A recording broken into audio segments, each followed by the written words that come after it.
Can you teach me how to write a worship song? Can you and I write a worship song right now? Right now? Yes. Probably.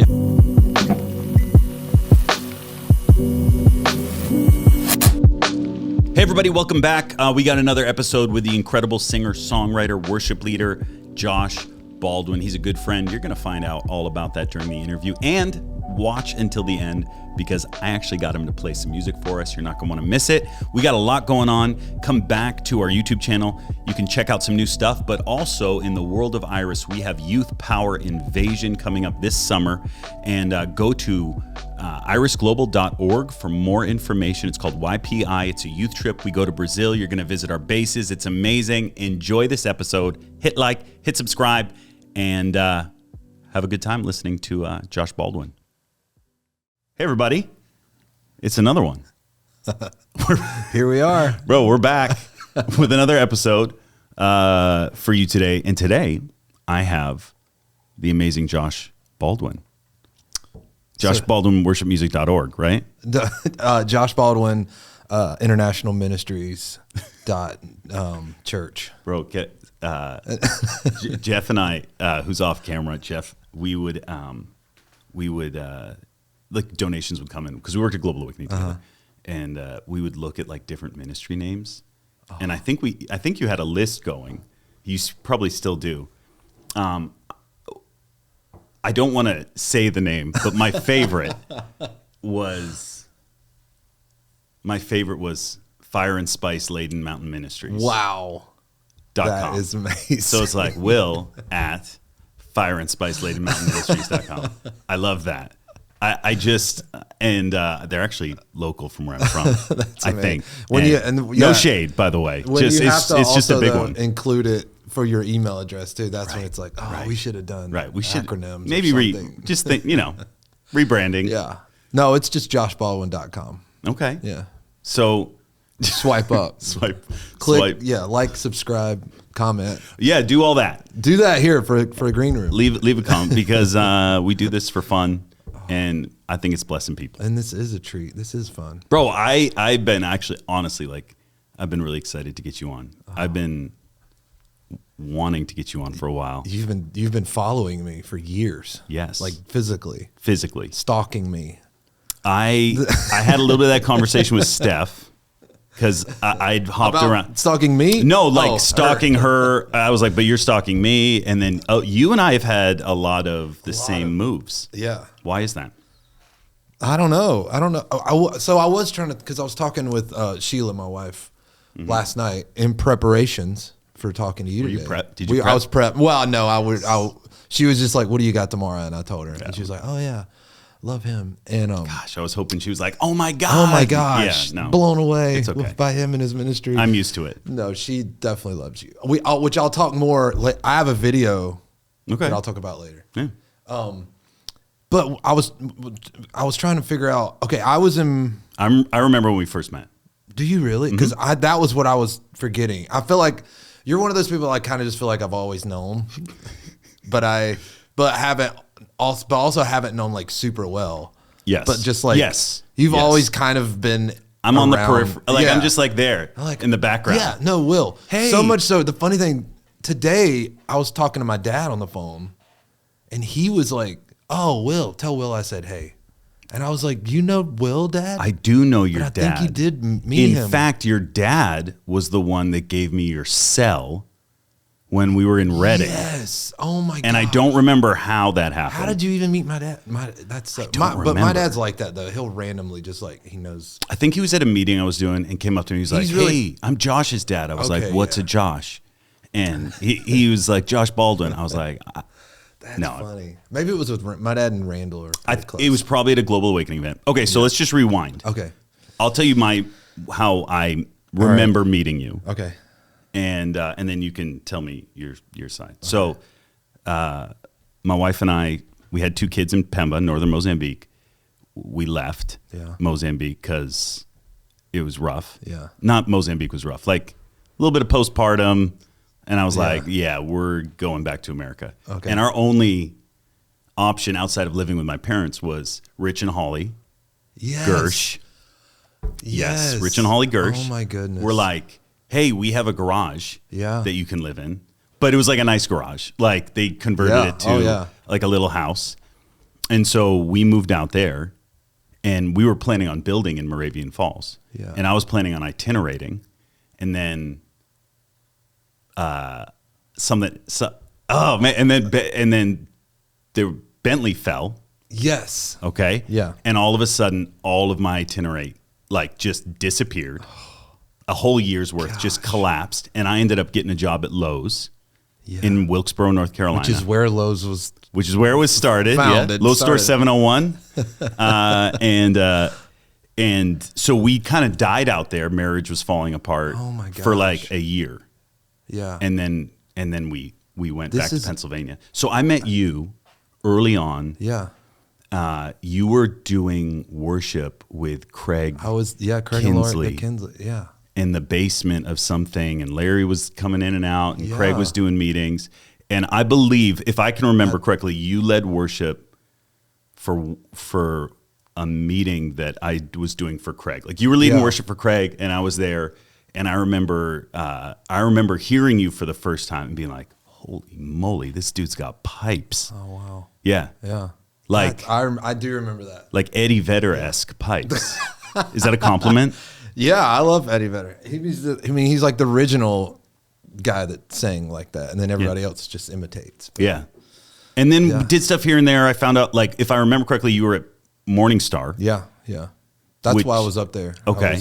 And that's all I know. And then I move out to Reading. Your dad gives me your number. Boom. And like I'd been following you along a little bit. Yeah. But it was like, Josh, we didn't really have a relationship with. Yeah. Like he's now like a big deal and worshiping all around the globe. Yeah. And it was crazy. That's funny. So that was a little bit of my journey. Yeah. No, because I remember I had been in Moravian Falls for probably 4 or 5 years up to when Craig and Lori and everybody moved up. Shane and Jess. Yes, Shane and Jess. They're coming out here every so often. Yeah. Sorry, this means nothing to you guys who are watching, like, but who cares? Whatever. Rich and Holly. It doesn't matter. Yeah, whatever. They love it. But I mean, that there was like my Morning Star, family people that got me to Moravian Falls, and while I was there, and I was the worship pastor at the church there in Moravian Falls, in Wilkesboro. Okay, yeah. And for I didn't know that. 5.5. That's why I moved up there. I had gone to the school of ministry down in Charlotte at Morning Star. How old are you? I'm 44. I'm old. Okay, so I turned 42 in like a couple of days. I'll be 45 in July. Yeah. Oh man, it's all good. It's good, man. Yeah, I mean, it's wisdom. Yeah. It took me 20 years to be an overnight sensation. It's like that's good to be on my tombstone. Okay, so you're in Moravian Falls. You go to Morning Star. Yeah, I moved up there after I did school. Susie and Don were like, "Hey, Susie was kind of the worship pastor there, but she was like, I'm not a worship pastor. I don't want to do this." I couldn't see her from what little I know. I'm a worship leader. Yes. But so I moved up there. I'm just this single dude in my 20s, and I moved up there and lived in a little house and did it I was up there for almost 6 years. And where did you live in Moravian? I lived. Do you know where the Food Lion is on? The main strip there on 18 on your way to. I lived like behind in a house like behind there. Yeah. The whole time I lived there, and I think it was haunted.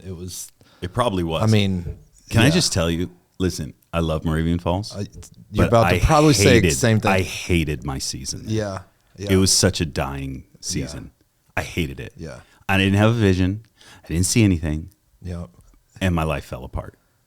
I mean, mine's different, but similar. Yeah. I mean, it was I was in a different season of life, but I didn't like see any angels. I saw some demons, but I didn't see angels. Yeah, I agree. I mean, they're there, and I know people that have. Yeah. But yeah, it was more of like a training for reigning kind of season for me. It was death. Yeah. Slow, painful death. Yeah. It was, I loved parts of my time there. I love the people there. But yeah, it wasn't like it was tough, but it was growing.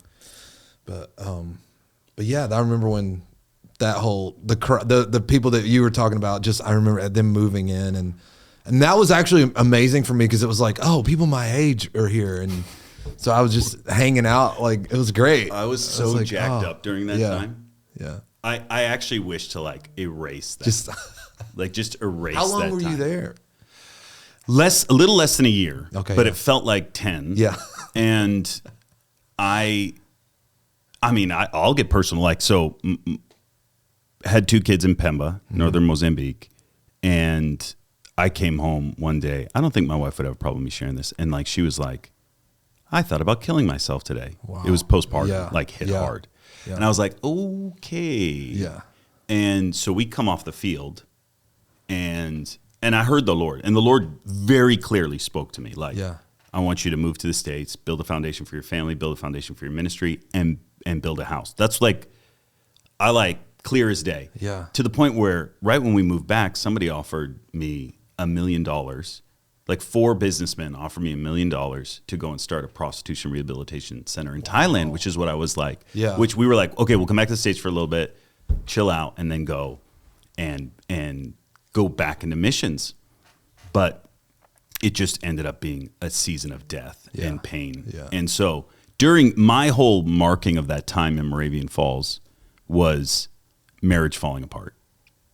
Yeah. And ministry falling apart. Right. And me getting a job at Lowe's for like $5.30 an hour or whatever it was, and living off of like $500 a month. Man. Yeah. It was one of the lowest seasons. And like, I got into some of my vices again. Yeah. And like, cause like I have a whole community there that saw saw me at my worst in a season of dying. Wow. And they still loved me. But dude, I don't know if totally. you remember I don't know if you remember that. I was like that whole season. I was probably, I was like late 20s, I think. Yeah. Yeah. It was such a weird time mid-20s. period though. Yeah. And even for me too, because it was on the back end of my season there.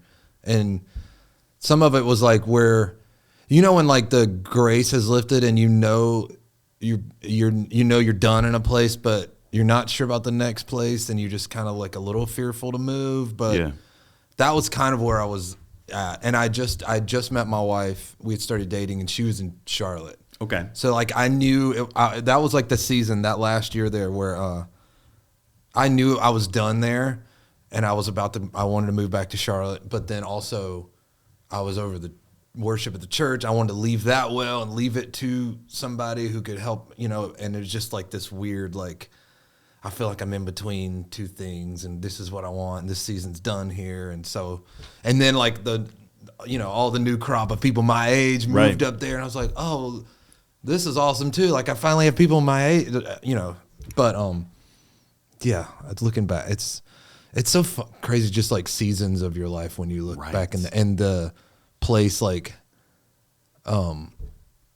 sometimes it's hard to remember like the good times in a place because the weird or tough times were so like right here. Yeah. That, and that's, I have that with Moravian Falls. I have it with Charlotte. I don't have it as much from Reading, but yeah. No, we're in it. All that you're saying is that we're old. That's literally all. Like we're like seasons. Like, and the reality is, all of us go through stuff. For me, it was my dying season. Yeah, and it was where everything that I invested in, everything that I heard the Lord say, everything I thought the Lord was doing in my life, just fell apart there in the middle of nowhere. So for those of you who are listening that have no idea what we're talking about, like, Moravian Falls, just imagine the middle of nowhere. Yeah. And then live there with a bunch of other like very highly prophetic, highly like vision, but not knowing a lot of vision, and ministries. Like there was like 10 different ministries out of there, maybe even more. And it was just the weirdest place. And like there was friends, but there was cliques, and there was like people that like lived there forever, and people that were new. And it was just like, it was so the weirdest thing. It was like it was just, I can't even begin to explain it, and I don't want to, because I think it'll bore people. But man, it was in the mountains of North Carolina. which was stunning. Which is, and I mean, like 30 minutes from where my dad was born. Really? In the mountains, yeah. Where are you from originally? I'm from a little town called Albemarle, North Carolina, and Okay. that's in Stanley County, about 45 minutes northeast of Charlotte. Okay. So that's where I was born. My mom and dad are from Concord, Kannapolis area in North Carolina. But my dad, his whole family, like all the Baldwins, are from Ashe County, North Carolina, up in the mountains. Yeah. And I mean, there's even like a little place called Baldwin up there that's Really? my family. And my dad was born there. Me and my dad and I are the only Baldwins that don't live there or that didn't stay there. And so, yeah. So coming back up there too, that was another thing. I was like, oh, I'm closer to some family up here too. But that was, weird season. But So now you're in Tennessee. now I'm in Tennessee. I've done 2 moves since Moravian Falls. Really? I mean, I moved to Charlotte. Yeah. Got married. We were there for like another 5.5 years, which 5.5 years is kind of my thing. I'm realizing 5.5. I was 5.5 years in the mountains. Yeah. Moved back to Charlotte.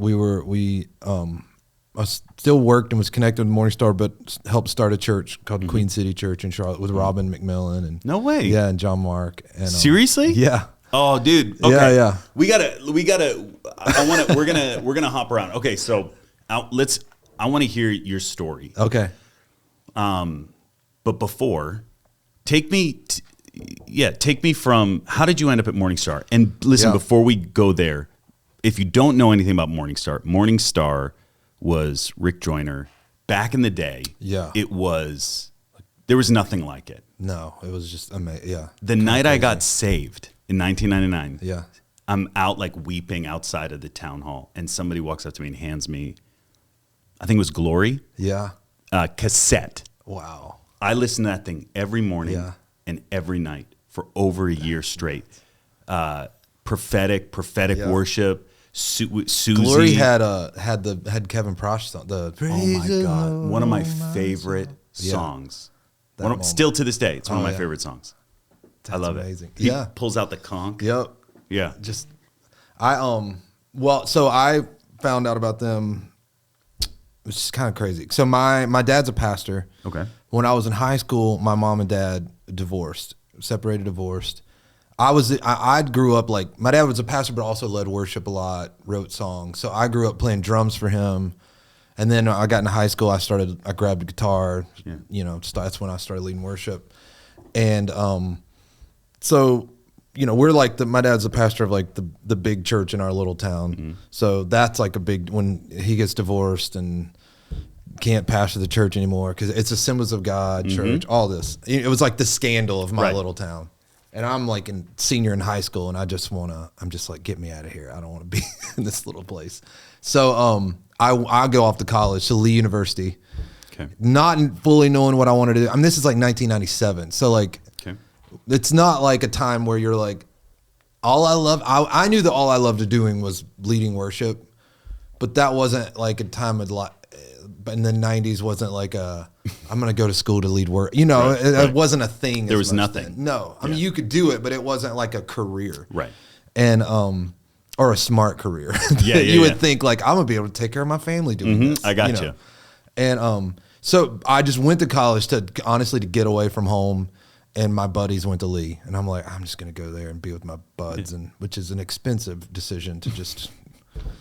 Even in the 90s, it was expensive. But I went there. I think I majored in Christian education. I was like, I'll be a youth pastor, and they'll let me lead worship too. Yeah. And I was there for 2 years. I was a horrible student. I didn't go to class. I was a good person. I love Jesus. I didn't do anything. I don't have any like bad stories about going down a weird path. I just didn't go to class. Yeah. I kind of just hated school. I'd stay in my dorm room and play guitar and worship and listen to new songs and try to write that kind of thing. Yeah. Or play basketball. Yeah. That's all I wanted, sports and music. That's it. But I remember, I think my first year or second year, I was a sophomore, and I got invited to this like Christian event thing, or it's one of the Christian ministries at Lee University, Young Life or something like that. So I went there the night. It's just a random Tuesday night. I walk in and they're playing like the music before the service, and everybody's meeting each other. And I don't really know anybody there except I did know the guy at the sound booth. And so I went over and I walked in, I heard this music. I was like, what is this? Like, this is worship like I've never heard in my life. And it was Leonard Jones, Morning Star, Oh Yeah, the worship. Yes. The Oh Yeah, let God up. Yeah. And I was like, what in the world? And I walked over and I asked this dude who knew me, I was like, dude, what is this you're playing? He goes, you don't know about Morning Star? And I was like, no. He said, aren't you from Charlotte? And I was like, yeah, I mean, right outside of Charlotte. And he's like, they're in Charlotte. It's this minute. And I'm like, my mind's blown. Right. And I'm like, how do I not know about this thing? Right. Like in my neck of the woods. And Lee is in Tennessee, Cleveland, Tennessee for a minute. But so I go home that night. I call my dad because I'm like, Dad. And by that time, my dad, this is 2 years old. My dad's remarried. Yep. Doing great. Not pastoring, but it was in between his time of just getting some restoration and then pastoring. So I called my dad. I'm like, Dad, do you know about this church Morning Star in Charlotte? And he was like, yeah, we've been going there. I was like, what? I knew that he was going to a service on Friday nights in Charlotte. He had told me that. But that's what he had been attending Morning Star on Friday nights. And my stepmom was about to go to their ministry school. And I was like, what in the world? I just heard that. And he goes, yeah, I've been meaning to talk to you about it. I feel like you'd really love this place. We have to go when you're home from college. And I was just blew my mind. Right. I immediately was like, I don't want this. I don't want college. I want to go to this place.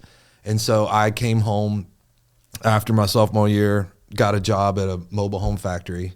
Dude, the best. And laid tile for a year. The best. Saving up money. And then the next year, 2001, I went to the ministry school at Morning Star. And my stepmom was a second-year student, and I was a first-year student. And we'd drive to school together. Seriously? From Albemarle. An hour drive. And that's where I met.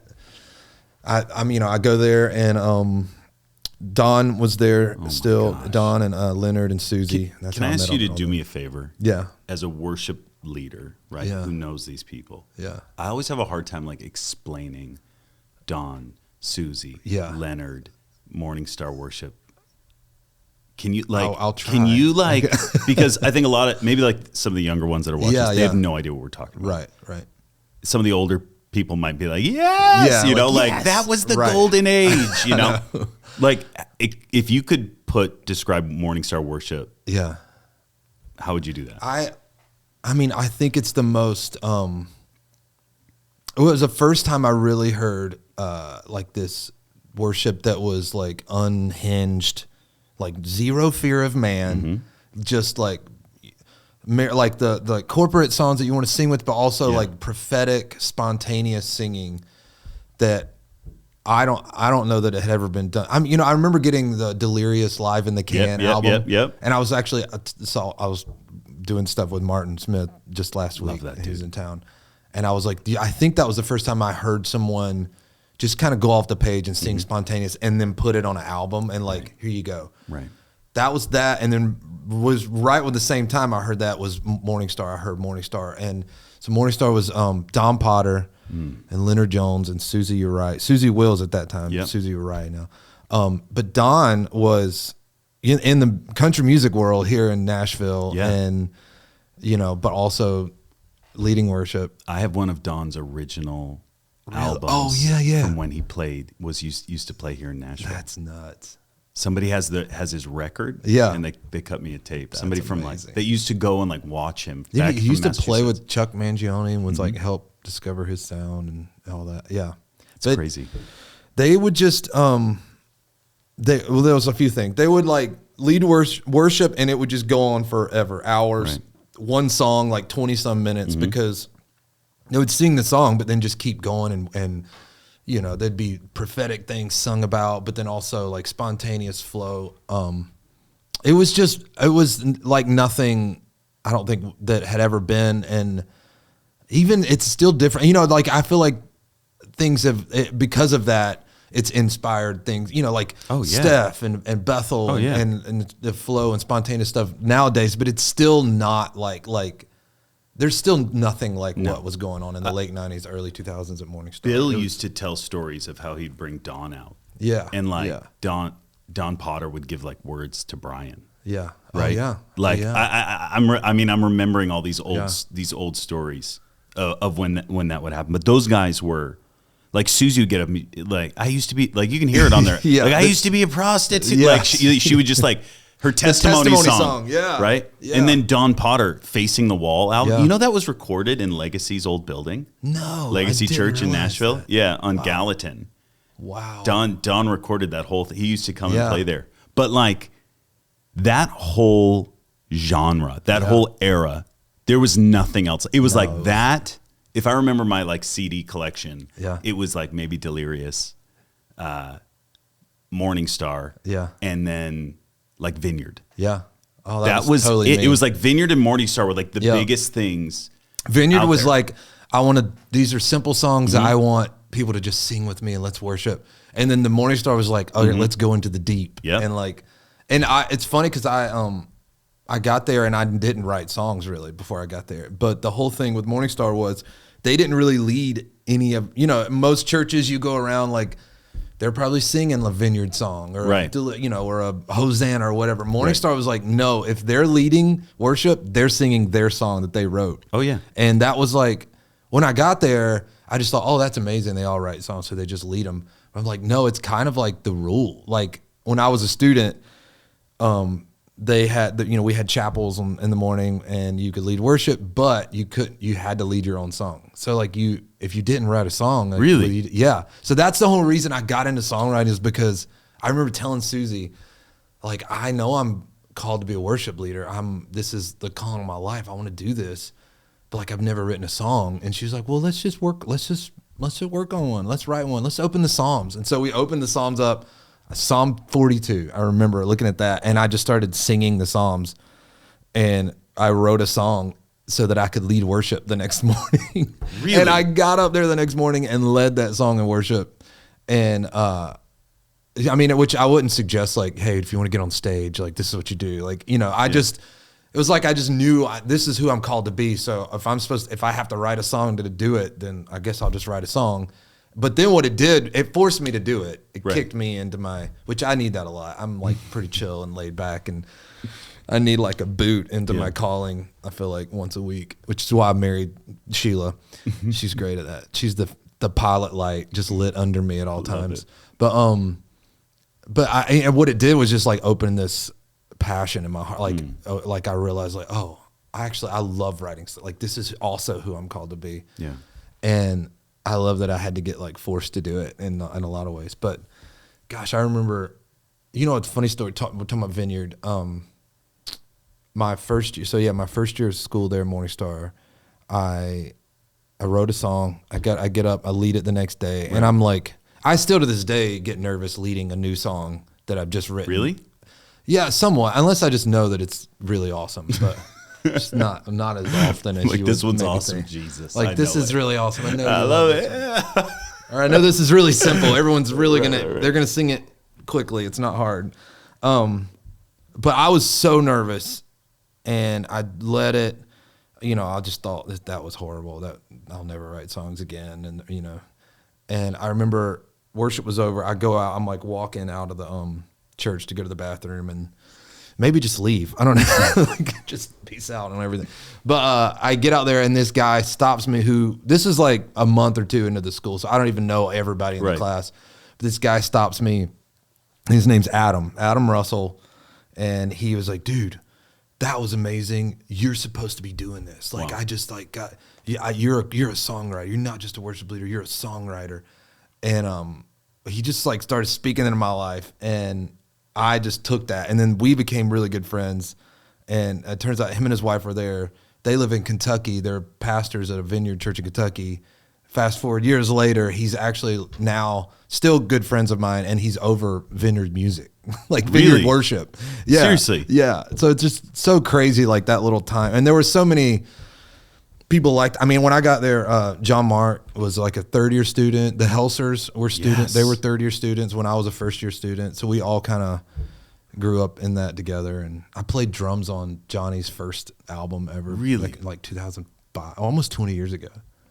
But Dude, it was just a crazy time, and so you're there at Morning Star, and you're literally, I didn't know this, you're surrounded by people who we all know and listen to their stuff today. Yeah. It's funny because I was with Randy before I came out to Meridian Falls, around people that are still doing stuff today. Yeah. And Bethel's just starting up right around that time. Yeah. Yeah. And a lot of the people that came out of their school are the ones that are out doing stuff today. Yeah.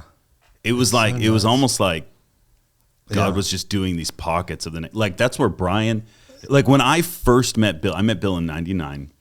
Oh, wow. I want to say 2001, 2002, he would go around and be like, this is the greatest worship album ever. Like it was the red one. What is it? Brian's first album. We Brian Cry and Jen. Out. Yeah. We Cry Out? No, not We Cry Out. It had that on it. I know what you're talking about. Yeah, yeah. I remember listening to that, working in the Morning Star warehouse. Yes. Like shipping books out, and I had it on my. We used to listen to it every day. Yeah. But it's funny, like it was like that era, that time. So crazy. Yeah. Stuff's just happening all around. Oh, yeah. Like all around. And then revivals are breaking out. It was like on the tail end of Toronto and Lakeland happened right around that time, but Brownsville. Brownsville's yeah. It was such a wild. I mean, I remember Bill would come to Morning Star a lot and speak, and then Brian and Jen started coming a lot, and that's how we became friends. Yeah, I would be leading at the same conference that they were there, and then I mean that happened in 07, 06, something like that, and then fast forward to 2014, I did an album, Rivers, that I just did a Kickstarter for it, and recorded with my buddies in Charlotte, and sent it to all my friends. So I sent it out to Brian and Jen, and then they started leading some of the songs at Bethel, and that's kind of how I got connected there. And then I went out there to just hang out, see them. I led worship on a Sunday night, and that's kind of how my relationship with Bethel Music started. They were like, they asked if I would be a part of Bethel Music but stay in Charlotte with our church, and I was like, that's amazing. That's like the best. I don't want to go anywhere. I want to be with my little church in Charlotte, and then but I can still be a part of a movement and write songs and have an avenue to release them and get them out. But that all came from just those early relationships in the early 2000s. What a crazy thing, man. Such a wild ride. Well, and then we did move, but it's one of those things where like I'm like, we don't have to. This is perfect. I have the best of both. I'm home, or where I grew up. Yeah. And then my wife, for like a year, my wife's getting dreams and visions and having just feeling this like we're supposed to move. Like I know we're supposed to be all in, and wow. So it took a year for her to convince me. Her and the Holy Spirit. That's awesome. But it was great, and it just it was actually an easier transition than I would have thought moving across the country. So what year did you move out to Reading? 2015. 2015. Yeah. Okay. July 2015. I think I moved out like 17, 18. I don't remember exactly, but right around there. We had our little brief moment in Moravian Falls. Then I'm down in Charlotte for 5.5, 6 years. We go out to Reading, and I mean, that was crazy. I mean, it was like it wasn't like as crazy a move as you might think, because we definitely were connected with Bethel. I had been with them for a year. Yeah. So we didn't just move out to nothing. Like I definitely had a community there, and my favorite church in the world there. Right. But also we left, our whole family. We sold our house and just we're moving out, and I'm just like, if I hope I have trips, or how am I going to make a living? And but so it was a crazy season, and then we put our daughter in the Bethel preschool. Yes. And I don't know, do you remember like giving her a word? So No. I have a video. I should let you. Yeah, tell me. Yeah. So I remember she was, this was. So I'll give a little 2006, background. 17, right. 16, So I would go into, from the time I started in ministry. Yeah. Up until now, I always ministered to kids. Yeah. Like I started ministering to little kids. Crazy. That's how I started. and then my spiritual father, Bob, like the first guy that I started traveling with, like he had such an amazing calling to minister to kids. Yeah. And so I've never let that go. Yeah. Oh, I love that. But the thing about kids is like, it doesn't pay the bills, right? And it makes people really angry. Isn't that crazy? Wow. It does. Like it really, there's nothing that upsets someone who's like lukewarm and doesn't, like there's nothing that upsets them more than watching a kid encounter the Holy Spirit. But there's also nothing as pure. Yeah. Oh, like, yeah. Adults will fake it. Adults will do what you, like kids, either you have it or you don't. Yeah. And so I don't know. Well, I got brought in to do a chapel. Yeah. On like missions or something like that. And I'd gone a couple of times. I don't know whether it was the first or. Yeah. And like it just dropped and they shut school down and sent emails home to parents for like a few hours, I think, as God was just moving into school. So I'm guessing one of those times. I think that might have been, well, so that's what's also crazy. We had heard that, that someone came in, you know, and was giving words to the kids, and I mean, we're like pumped. Let's go, right. Yeah, prophesy over my children, and they were like, I think it stopped some of the classes, and then the teachers like sent us the video, like the teacher was one of our good friends, and she's like, I took a video, and I said, who was there, and they were like, Will Hart, and I was like, wait, what? Because my mind was like, no, Will's not. He's Will Hart from North Carolina. I was just like. Broke my brain for a minute.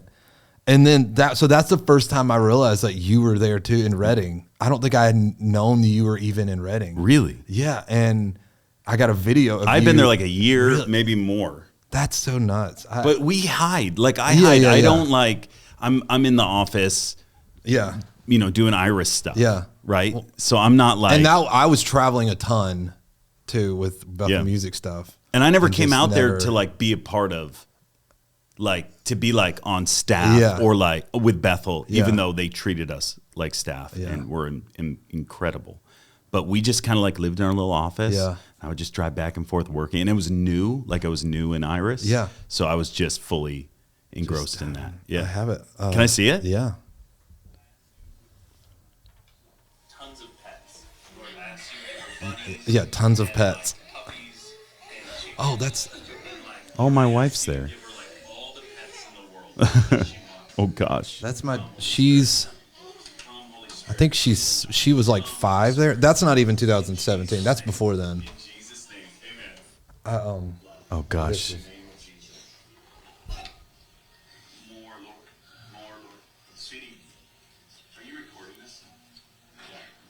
I saw you standing in Brazil, and I saw your arms stretched wide, and I felt like the Lord says you're going to speak many languages. And I feel like there's this thing that's on your life of going into, like, pulling out values that people have lost. It's like where people would used to go on long mission trips. They would go for like 5 years, 10 years, and then they just started going quick. I feel like you said, no, it's better to do the long. Like, I see what's on your life. Like, you're going to invest yourself into places for a long time. It's not going to be a quick thing. It's not going to be a moving in and out. But the Lord says you're going to go and you're going to speak many, many languages, sweet girl. You're going to almost master languages, and your gift is going to be communicating. Has she been to Brazil yet? She hasn't. Get down on your knees, and you're going to talk with people. And the Lord says, like, I saw Brazil on you, and I feel like you're going to even have like a missions base, sweet girl. You're not just going to visit, you're going to have like a base. God's going to put you and base you in other nations. Sure. That's so awesome. Dude, that's awesome, man. I love it. That was preschool, so she was like 4 or 5. She's 12 now. Yeah. I love that, man. I love it. That's amazing. There's man, thank you for sharing that. Those meetings, and I had gone back. I think that might have been one of the first times. Probably. I think that was preschool. I think that was one of the first times Really? I'd gone out and ministered to kids there. And that's awesome. Yeah, they brought me in to do a little separate building. It wasn't at their It wasn't at Bethel. I think that was like the first time. It might have been. I mean, that's the first time it probably was. The only thing I can think of when I'm watching that video is just how morbidly obese I was. That's the only thing. You're like, I wasn't even listening. I was like, do you see that? This is so annoying. So you're just jiggling? like, gosh, I am so fat. I'm like, I am the fattest man in that room. 100%. It's funny. I love that is what you're thinking, because I recently, I'm putting out a new album. Yeah. And I just released a new single, and they were asking me about, like, hey, we're going to do videos. And I was like, actually, so I came up with that chorus in a spontaneous worship moment at Bethel a couple years ago, where they found the video of me doing that, which I'm like, this is awesome. We're gonna pair that with the new recording, and then show people like, hey, it's even a songwriting lesson. Like, this is what they showed me the video, and all I could see was like, 2 years ago, I was so much fatter than I am now, and my hair was short. And I'm like, my head is so big. Wow, look at that neck. I'm just like, and Sheila's like, oh, this is so cool, babe. Oh, that was the first time you sang it. Oh, it feels. And I'm just like, I'm just huge. I'm huge. Like, that's all I'm thinking. But anyway, I love it. It was. I mean, that was because we moved out there. Right. Obviously, it's like the Bethel Music thing, but that we already had. I didn't have to move out to be a part of Bethel Music. Yeah. One of the things that like really made us like really want to go out there was we wanted our kids to be a part of what was going on out there. And so to move out there and then, months later, get a video back of like someone that I knew prophesying over my kid. I was like, this is my dream for my family, is to just like be in, I love it. Relationship with a church like this, and with people that just, this is normal. It's such an amazing This is a normal place. thing to like send your kids to preschool and they come home with prophetic words. Like, what? It's such an amazing place. It really impacted my kid's life. Listen, we can talk about our families, which if that's what we want to do, it's great. But I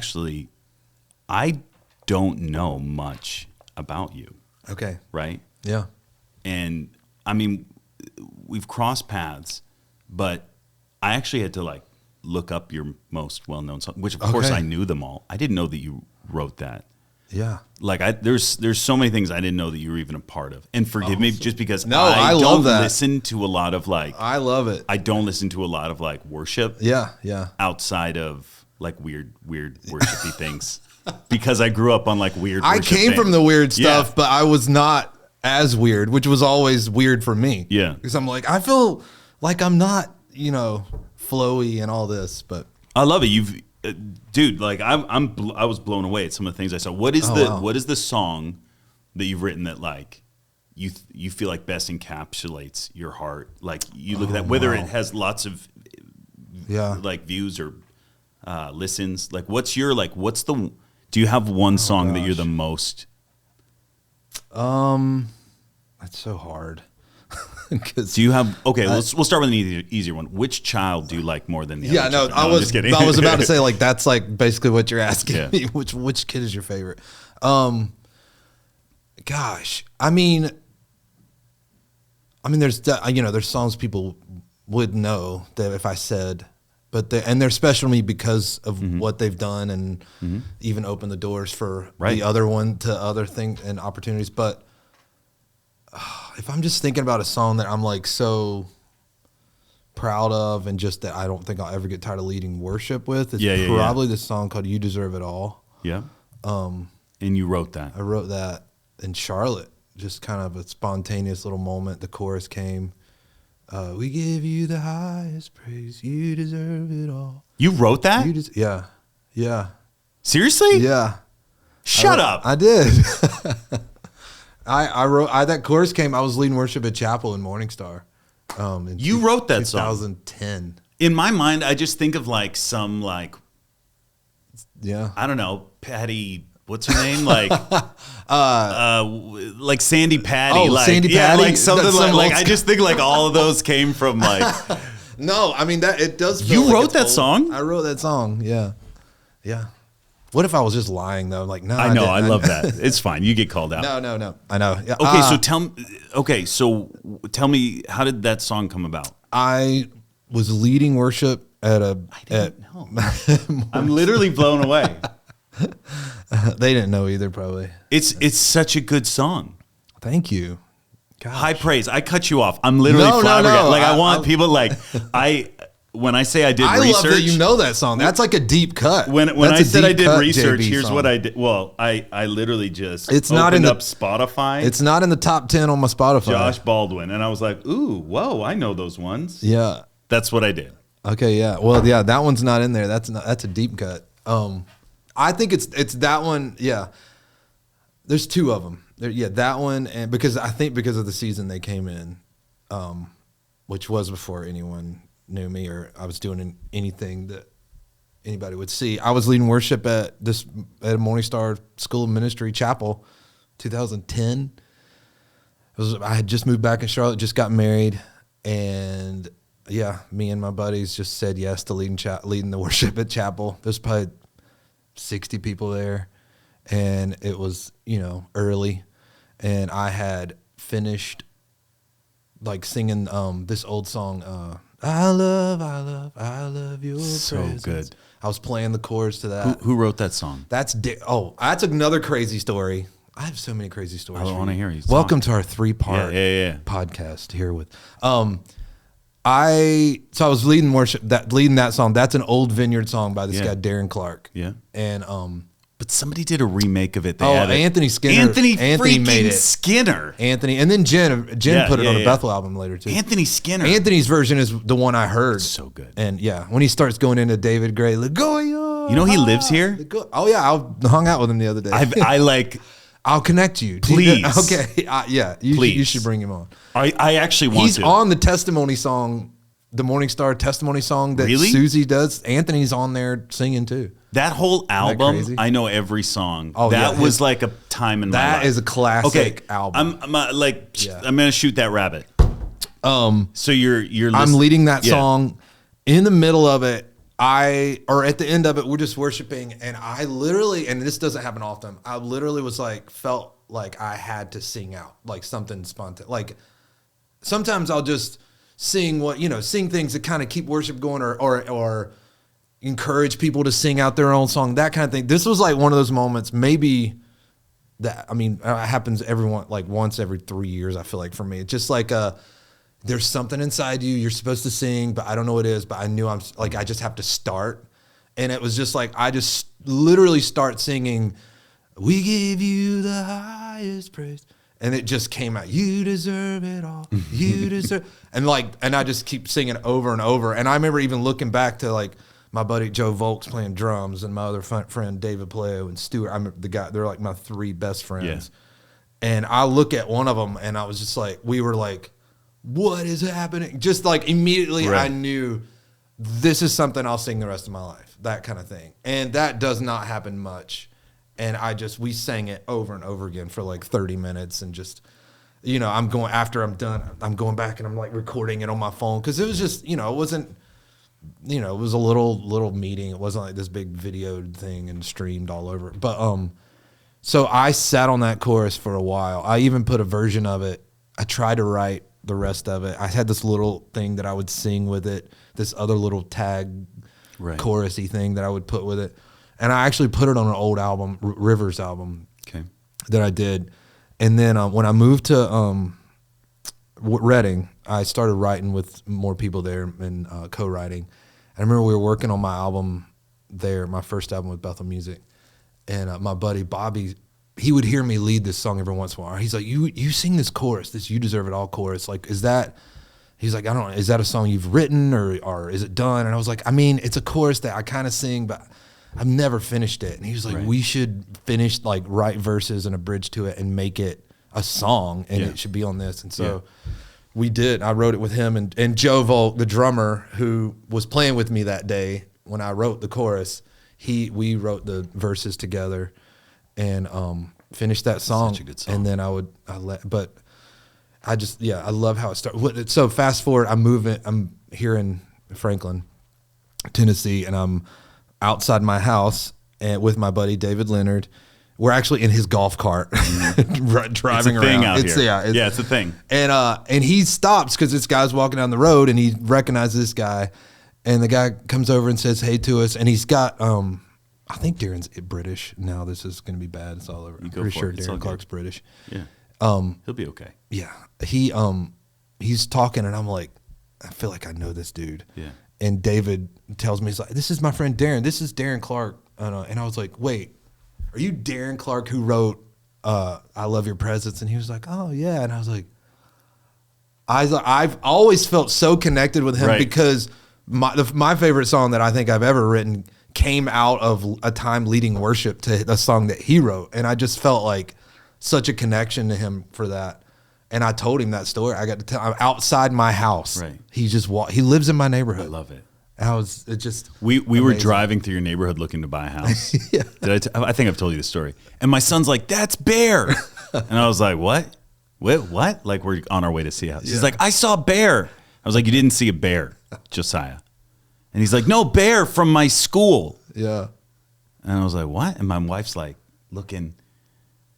He's like, "Yeah, that was Bear." I was like, Josiah, like Bear, he lives in Reading with his dad. Bear's my son. Bear's your son, yeah. And I'm like, you're crazy. And I'm like buying house mode. It's like chaos. We leave. And he's like, I saw Bear. And I was like, no, you didn't. But we're driving by and I'll prove it to you that it was just a kid that looks like him. We pull by and it was like, that's Bear. And my wife's like, that's Bear. And I was like, what? And I was like, hello, little child. Where does your father live? Yeah. Is your father home? And he like pointed at the door. And I think it was your birthday. It was my birthday. I think it was your birthday. Funny. Yes. Like 3 years ago. What is our relation? This is crazy. Yeah. Because I remember I walked down, I'm like, what are you doing here, Will? I was like, I'm looking for a house. That's so funny. Yeah. So I'll let you know next where we move after so we this, can just do it. So that like we can just plan it and not me, Steph. Yeah. Like we can just hopefully Larry. Yeah. I used to house sit for Larry and Laura up in Moravian Falls. Dude. And now they have a church 5 minutes from my house that I didn't know about. Didn't even know about it until this podcast. Yeah. I was today years old. Yeah. Paytonsville Baptist. Hopefully, I think we're done moving, Lord. I'm done. Lord, I want to be done. I don't want to move again. I love where I am. But okay, Josh, you came from. Are you okay on time? Yeah, let's go. Are you sure? Yeah, I'm good. Okay. This is all I'm doing today. Really? I mean, man, I wish. I do have other things. No, but this is the most. This is the life of a songwriter. I just sit in my room and write songs all day and just play interviews. Talk to me about. I've asked a lot of like the worship leaders that I respect in here to talk about like genre, worship. Yeah. How do you navigate this thing that is very holy, right? Yeah. This thing that's very precious. It's what we're going to be doing for the rest of our for all of eternity. Yeah. How do you navigate the stress, the pressure of the industry? Yeah. And should it be an industry? Like, do you ever just to personalize it? Like, I feel this in ministry, right? Like, I get paid to come in. Yeah. Right. At times, I felt like I'm coming in, do the thing, do your sticks, take your offering, and go. Like, there's been times when I've really wrestled through that. Have you ever had those seasons? And how do you navigate that as this guy that came from like middle of nowhere, North Carolina? Right. God's obviously opened up all these doors for you. Yeah. How have you navigated the fame, the notoriety, all that? Yeah. Just talk. I just want to hear your heart on this. Yeah, because I think not so good because not so good. No, it is your question's good. I think about it, but not like a ton. I don't I don't think I've always wrestled with it. Not that I'm like okay with everything. I think what you even said though is just a minute ago when you were like, Lord's opening up doors. I think about that a lot. And like, I wouldn't even be doing this or be able to do this as a job, as a living, and or people even know anything without all these little doors that the Lord has opened up. Yeah. And I think sometimes when I do get in a place of maybe being cynical or this, do you get there? Yeah, definitely. Like, tell me, what is that entitled kind of thing? What do you get cynical about? Gosh, I think lately, I think probably it's been like church stuff, just like, the normal. Right. just, yeah, the big church stuff, mega church stuff. I don't know. I'm not good at articulating it because sometimes I'll just get mad and I don't know. And we can like anything I can pull it out. Yeah. So like, feel free. I mean, I'll tell you what, I feel like anytime I get to a point in my life where I start to lose like the passion or the wonder of just like worship and leading worship, something happens, and it's the Lord's like kindness maybe that like just kind of readjust, like let's put you this way, or let's throw this little opportunity in here for you that like kind of like bring me back to like the start, the beginning, like what I wanted when I was up in Raven Falls leading worship for a bunch of old people, not old people, but just older people. I mean, I was in my 20s leading worship at a church that there was like not many 20-year-olds. My whole worship team was like 50 and up. And amazing, and like what a time that was. Like, yeah, and I just love. That's all I wanted to do with my life was just worship and lead worship at a church. My goal was to like be a worship pastor at a church full time, and that just be what I'm called, like what I'm doing. And it was a long time. It was my 30s before that even happened. Like full time. It was I remember being 32. I was married, kid on the way when I was like, okay, I'm on salary as a worship pastor for the first time. And I was like, I made it. Like, thank you, Lord. This is all like I want. I just wanted to do this with my life. I wanted to be able to like say that, yeah, I'm a worship leader. I'm a worship pastor. And didn't have to do a bunch of other jobs also. Yeah. But I think the Lord's like giving me little moments. Even moving here, for the first 2 or 3 years, like I didn't lead worship. I just went to church, and this was the first time in my life since I was a teenager that I just went to a church that I wasn't like either the worship pastor at or one of like the main worship leaders and leading twice a month or whatever. Is it hard for you to listen to like, okay, maybe it's hard for me to sit in a church sometimes. Yeah. Not at Legacy because Lyle crushes it. Like I get fed every time I go. Yeah. But I'll sit in other churches and I'll be like, I could, like, I call the message. Do you do the same? I think so. I mean, I think it's just natural. Is it hard? It was. I think I'm better. I think just the last 3 years of just, being at church and not doing what I do all the time has been good for me. I've just been going to church as a dad and a husband, and that's been amazing. But it is hard to like in worship when you're like, oh, you should keep doing that or stay right there. No, don't move off that yet. You start analyzing everything, and I've had to like, okay, just stop. Just worship, just be here, just be at church with your family. Right. But also it's been this thing where it's forced me to fall back in love with just the Lord and what I'm doing. And I say that like I got like the first 2 years we lived here, we kind of didn't have like a church. We visited a lot of different ones. We were trying to find a church. I didn't know how to find a church because I've never had to. You've always been told. I was born on a Sunday and in church on the next Sunday. I mean, my dad's a pastor, and I went straight from that to Morning Star, and then Morning Star to like every time I've moved, it's been because of the church that we were going to go to. So this is the first time I moved and didn't have a church, and so I was like, I don't even know how do you do this? Like, because then I am judging. I'm like, okay, check this. Well, I like the sermon, but I don't like, it's like, no, that feels horrible. But then you kind of do like, I want to fit in, I want to find the church that's fit. But once we did, we love our church, Hope You See in Thompson Station. Incredible church. Love them. Love Dustin, the pastor. Such a good dude. And it's a Darlene and Mark Check church. And I love them. I love Darlene. And once we've been there for all over a year.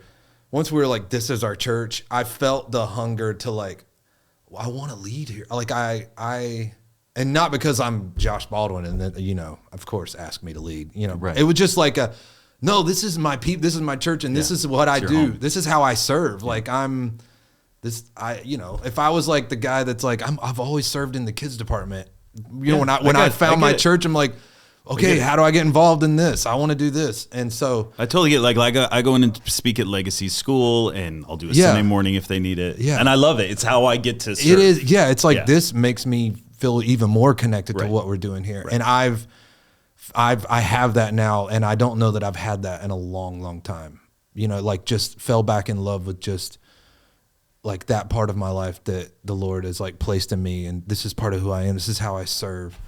And I think I probably lost that. It was like leading worship it was a job, and it was like, and even like not just a worship thing, because I feel like I had success with like Christian radio, and I have songs on the radio, which is amazing, and not millions and millions of plays. Yeah, and it wasn't part of that. I've never like dreamed that. I never like thought that's what I want to be on which is funny. I grew up listening to Christian radio. I loved it. But that was like never part of my goal or dream. It just kind of like happened. The Lord just, here you go. And it's been amazing, but also like that's a whole other world that's like touring that it's just, they're not like worship nights necessarily. I mean, sometimes it depends on where I'm going and how they know me or whatever.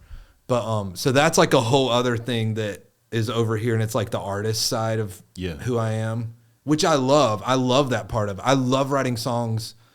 I love writing songs for worship, or like, you know, like church Sunday morning kind of corporate worship. I love that's who I am.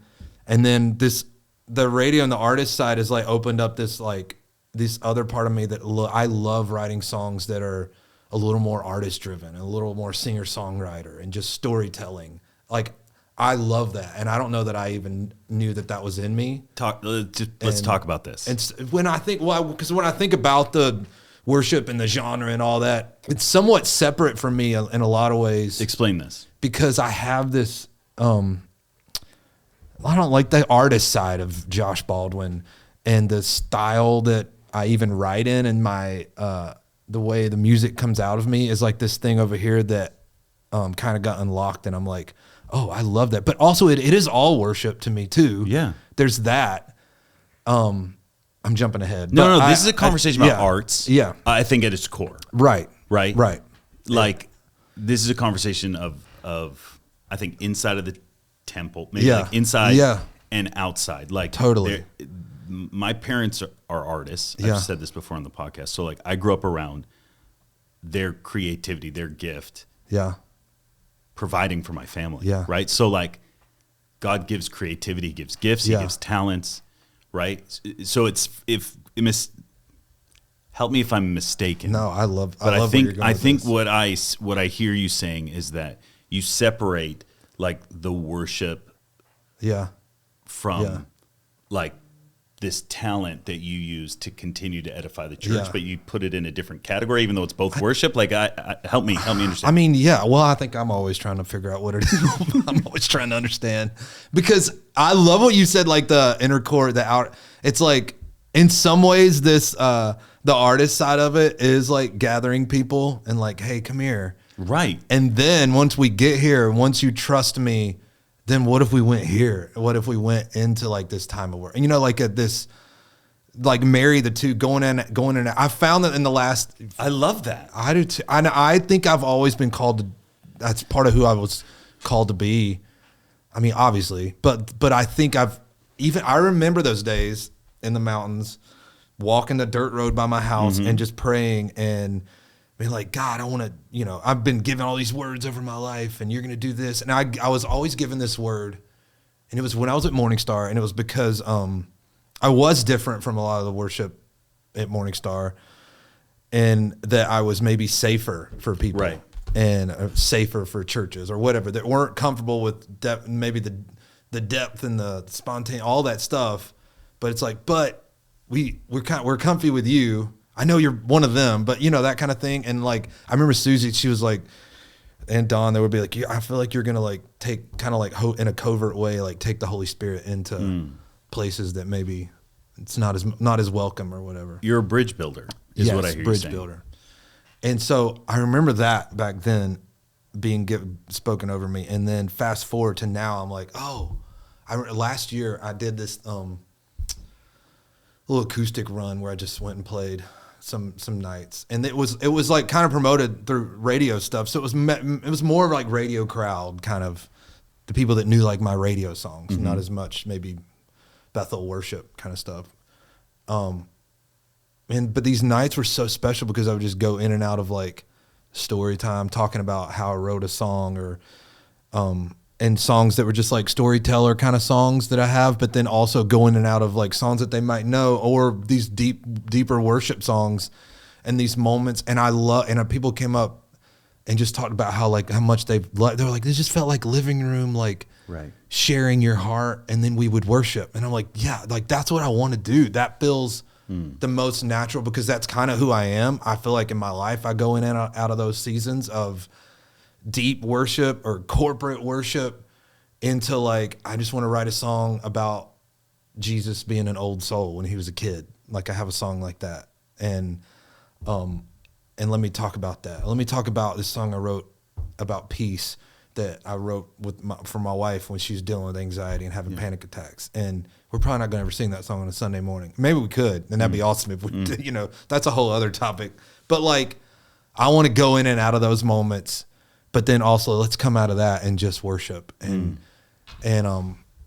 so I think the worship thing being a genre is, I think it is tough, but then also I could look at it like worship music has been played on the radio now. I love that. It's that's unbelievable. It is. Like in the 90s, Will and Josh that were listening to what we were listening to would never have thought like, I mean, I know I growing up on Christian music, right? I in the 80s and 90s. Like Martin Smith did that. Yeah. He was like an early pioneer. Yeah. I think. Yeah, if totally. I look at and he had to do it in a way too that people almost didn't know that was right.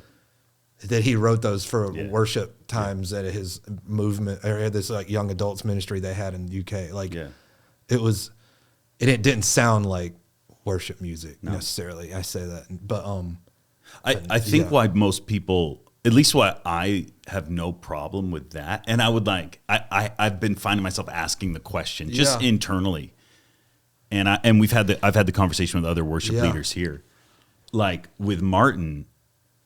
I know him now, like years later, and he's like the most sold out, most humble, Like, and I think now with social media, we're starting to see behind the doors of some worship leaders' lives, and it's like we're not something's missing there where we didn't have that with Martin. Yeah. So how do you do that? Because like I know that as I travel, I've been around some of the most amazing worshipers. Yeah. Like worship leaders, and we see on platform, off platform. Right.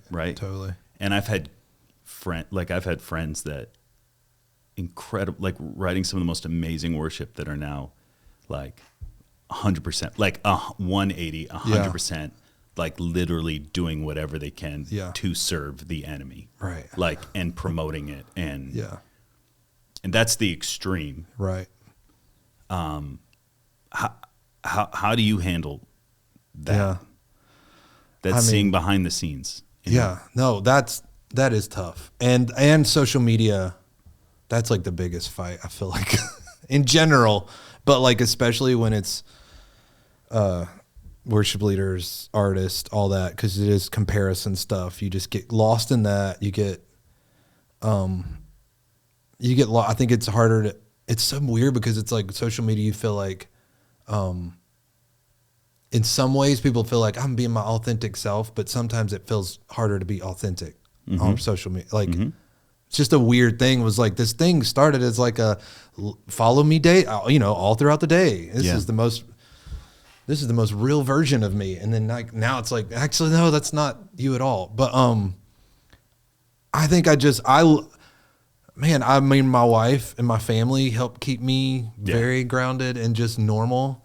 And I think being a part of a church helps. I mean, what did somebody's like, don't go to church so you don't get weird, true. Stay in a local church. But I love the Lord. I just love Jesus. I love leading. I love worshiping, and I love my family and just the test. I think if I was like leading people in worship and it was like this amazing moment or people loved the song, whatever, but then there was something going around about like, yeah, but have you ever hung out with him? Like, he's actually not. Just like that would rock me to my core, that like who I am outside of all that ruined the testimony. You know what I mean? Does that make sense?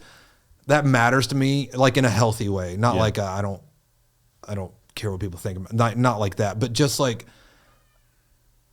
I want my life to like lead people to the Lord more than my songs. Right. You know what I mean? And my wife definitely helps. Dude, wives keep are me good. On the track. It just for that. and she can tell if I'm getting off the grid a little bit or getting off the track, and also if I'm comparing too much, if I need to like stop looking at my friends' social media or whoever, or charts and all that stuff. Like, just get me off that. I don't want to. Yeah, I can't look at all that stuff. So like going back to Morningstar, and that like none of that existed. Yeah, none of this existed. Yeah, you know, what a dream. I know. It was so much simpler. Yes, it really was. Yeah, it was. I have this theory, like we will never have another move like Toronto again. Maybe not, because it came before social media. Like, look what happened in Asbury. I don't know if you followed what happened in Asbury, but within like weeks, days, it was like streaming. People came. Like at Toronto, there was none of that. Yeah, you would have to fly, and people flew from all over the world. Yeah, we are living in a different season where now like you get as much criticism. Yeah, as like, and it feels like you can things like go viral, big flame out really quick. Yeah, and not this slow burn that a lot of those old movements they were just plugging away, like word of mouth. Yeah, and just it's scary. I mean, you see even with songs too, like just a song can go from not being known to just boom all over the world, which is amazing. But then also, it can flame out or whatever. But have you? Yeah. Who do you like when you're alone worshiping? Yeah. Who do you listen to? Jeremy has always been one of my favorite. Jeremy Riddle has always been. Do you know how many people say that? Probably most. I mean, yeah. Almost everyone I ask, they're like, Jeremy. He's on that top list. Yeah. I love that dude. I love Jeremy. I haven't seen him in forever. What a boss. If the trends are following, he'll probably. I'm sure he's here already. Yeah, I'm sure he's living here secretly. Jeremy, are you living here? He's probably living here. He's moving here. You're welcome. We have a big house, Jeremy. I mean, it's Jeremy the most. He's probably the most like, yeah. If I'm trying to think it all through. My wife, we listen to. She loves Upper Room. I love that. I just had Aniola here. Really? Oh, so sweet. And we listen to Anna Abbey, Gamboa. Oh, they're so great. But yeah, I think that's what I listen to the most. What off the radar that nobody would know? Like, I want you to shout out someone like not worship, like hidden, worship hidden that like nobody knows. That I love this dude named Taylor Armstrong. Taylor Armstrong. He's in Southern California. We've never met. I don't know him. I've messaged him, I think. Yeah. But he just does the most like random, cool sounding worship songs. And they're not even like my vibe kind of stuff. I love it. They're Taylor. so great. Yeah, I think he's got some new stuff coming out. What about you? Do you have new stuff coming out? I do have new stuff coming out. I have a whole album. Didn't you just release an album? I released a song Friday. I don't know when this is coming out. February. I released a song February 9th. Okay. And but it was a second single from my new album that's coming out. And the album's called Made for More. Okay. The first song I released from the album was the song Made for More, and it's out. And it was just a live worship album that we did at Hope You See at my church here. It was amazing because it's our Hope You See family there, and then Bethel. I mean, it was with Bethel Music, so that Jen came out and sang with me on some songs. But it's like our two families together now. But yeah, and it's the first it's not my first live worship album, but it's the first live worship album that I intentionally did. The only other live album I have was in 2020 during COVID. We just went back and looked at old worship moments at Bethel over the worship schools and ministry school time, and just picked songs from that. Okay. So that one's live, but I didn't know I was recording a live album when we led those. So this was the first time I was like, okay, tonight I'm recording a live album, and here it is. We planned it out, and it was such a sweet time, such a sweet night. But I got a question. Okay. Can you teach me how to write a worship song? Can you and I write a worship song right now? Right now? Yes. Probably. I mean, here's the thing. I want you to walk me through your process. If you pull out like your messages and stuff like that, it'd be super easy. Not super easy. Wow. Listen, I can cut this whole thing out. We can cut this whole thing out if it doesn't. But and I'm not joking. Like we can. I don't want to put you on the spot. But like this is your gifting. I had a guitar. Gosh. I can get you a guitar. All right. Do you want one? Yeah. I mean, that'll make it easier. Yeah. Yeah. I'm gonna go get you a guitar. Oh, we have a crowd. No, I mean, it's just, I don't know one of them. No, I'm just kidding. There's just, I can have people. Oh, no. I don't mind having. I've never asked anyone to do this. This is fun. No, I just want to, but like it's such a gift mix. It would be like, you'd be like, create a message right now. And I, you probably could. I actually would dial in with someone like, what's your core? What's your heart? What's your what's the Lord speaking to you in the scriptures right now? Why? That would probably be the same. I mean, like it's easier. I mean, sometimes when it's like I was saying earlier about writing You Deserve It All, that just kind of was like spontaneous. Yes. But you have like a moment like that, and then you craft okay, well, what's this song about? Mm-hmm. It's like high praise, worshiping. And, oh my God. Ooh, listen. Where is this? Is this yours, James? This is like the house guitar. It was on the wall with Elijah Baker's house before we had it. It was? It came to the house. So Heidi's son owned this guitar once. But yeah, it would be like. Are you okay doing this, by the way? Yeah. Like, I seriously don't want to put you on the spot. Oh, I don't care. It's fine. If it's just fun. I just want to. No fun. Listen, I write songs all the time that no one is ever going to hear. They're not all good. I love it. Do we need another mic? Okay. Is it all right? Okay. So walk me through your process. I mean, what do you want to write about? I mean, like sometimes I have ideas that like I've sang into a phone or like just your process, like and then I'll just kind of I was trying to see if I did have one. Okay. Right here. I don't know if I do. Oh, well, no, that's old. That's first of all, like you're skilled, right? So you spend a lot of time practicing. Yeah. Even now, do you practice? I don't practice as much. I mean, I pull my guitar. I have guitars hanging all over the house, and I'm just nice. I have to have them. It's nice to have them. Like, I'll grab them more if they're out. Yeah. But I definitely like grab guitars and play. Okay. Most days at some point. Okay. And that's kind of my I don't like necessarily practice playing the guitar anymore. I probably should. I don't know. I've kind of peaked at where I'm not that that's high. It's just like I'm just like I'm good enough for what I do, and I'm fine. I don't need to be down here. You don't fooling around. No, you know what? Ray Hughes just joke around. He was like, "You see all them boys down here at the end of the neck, and they're doing all this." He's like, "And I'm just up here at the top playing these." He said, "That's because I found what they're looking for." Dude, that's awesome. But, Ray Hughes, was he the one that, not Ray, Leonard, he would like surround himself with all Leonard. the instruments? No, Leonard, I'm preaching the opposite of what Leonard would preach. Like, he's practicing all the time, and he's a phenomenal musician. Mm-hmm. I practice more like songwriting and crafting that, and I'd love to. Actually, I need to practice in. I need to get better on the piano. That would be amazing. That would probably unlock some other things. Okay. But I am a young worship leader desire person. I don't even know how to talk about it. I would like to write a song. Yeah, I'd be like, what's the Lord been talking with you about, or is there anything you've been reading? I've been reading. Yes, actually, right now. Let's okay, go after I've been some of that. reading First John. Awesome. I've been in 1 John. Are you ready? And it's actually a song or a poem in 1 John. Perfect. Well, this is going to be really easy then. I didn't think this ahead. Okay, let me get to it. It's about fathers, young men, and children, and the 3 times in their life.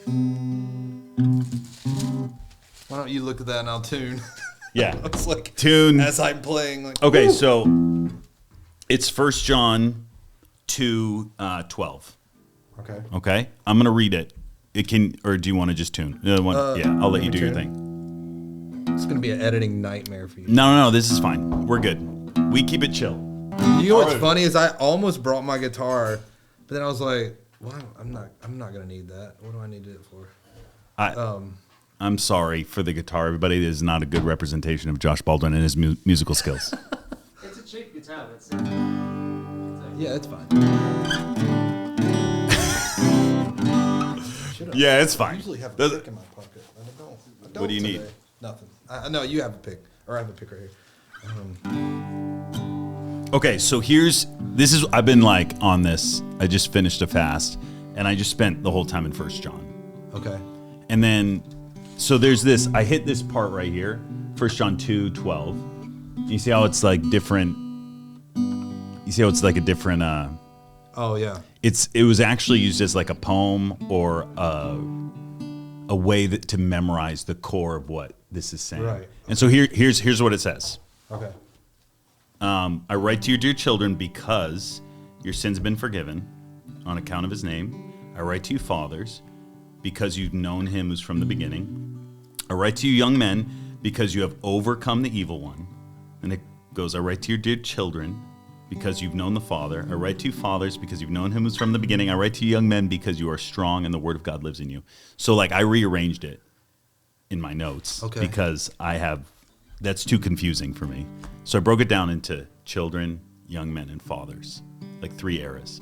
So children, it says your sins have been forgiven, right? It's like when you get saved.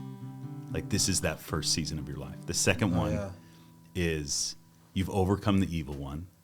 Young men, you've overcome the evil one, and the word of God lives inside of you, right? So it's like the season of like facing the battles,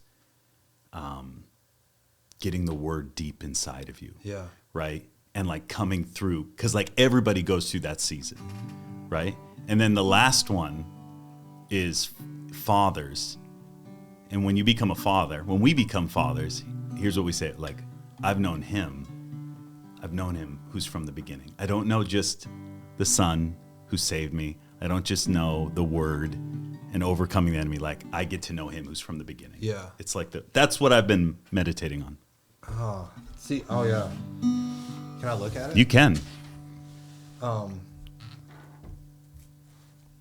Sometimes I feel like it's easier to, a lot of times it's easier to have your chorus.